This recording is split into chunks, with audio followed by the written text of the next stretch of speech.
சர்ச்சைக்குரிய கருத்தை கூறிய மத்திய அமைச்சரை நீக்க கோரி பார்லிமென்டில் இரண்டாவது நாளாக காங்கிரஸ் உள்ளிட்ட எதிர்க்கட்சிகள் அமளியில் ஈடுபட்டன.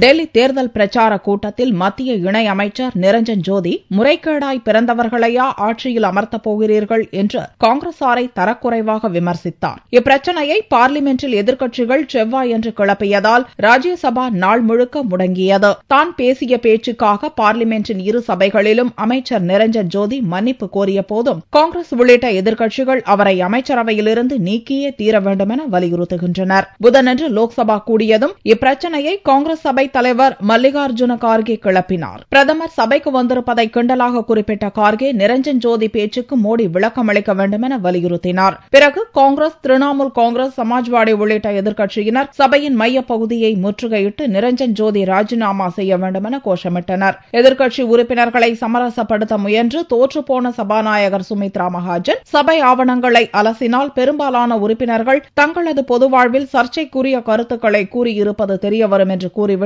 சபையை சிறிது நேரம் ஒத்திவைத்தார். எதிர்க்கட்சியினரின் கடும் கூச்சல் குழப்பத்துக்கு மத்தியிலும் பிரதமர் மோடி சில ஆவணங்களில் கையெழுத்திட்டபடி இருந்தார். ராஜ்யசபாவிலும் அமைச்சர் நிரஞ்சன் ஜோதி விவகாரத்தை கிளப்பி காங்கிரஸ் உள்ளிட்ட ஒட்டுமொத்த எதிர்க்கட்சிகளும் அமளியில் ஈடுபட்டனர். நிரஞ்சன் ஜோதியை நீக்குவதோடு அவர் மீது வழக்கு பதிவு செய்யவும் உறுப்பினர்கள் வலியுறுத்தினர். நிரஞ்சன் ஜோதி ராஜினாமா செய்யும் வரை சபையை நடத்த அனுமதிக்க மாட்டோம் என்று திட்டவட்டமாக கூறிய எதிர்க்கட்சி உறுப்பினர்கள் சபையின் மையப்பகுதியை முற்றுகையிட்டனர். இதனால் சபை அடுத்தடுத்து ஒத்திவைப்புகளை சந்திக்க நேர்ந்தது.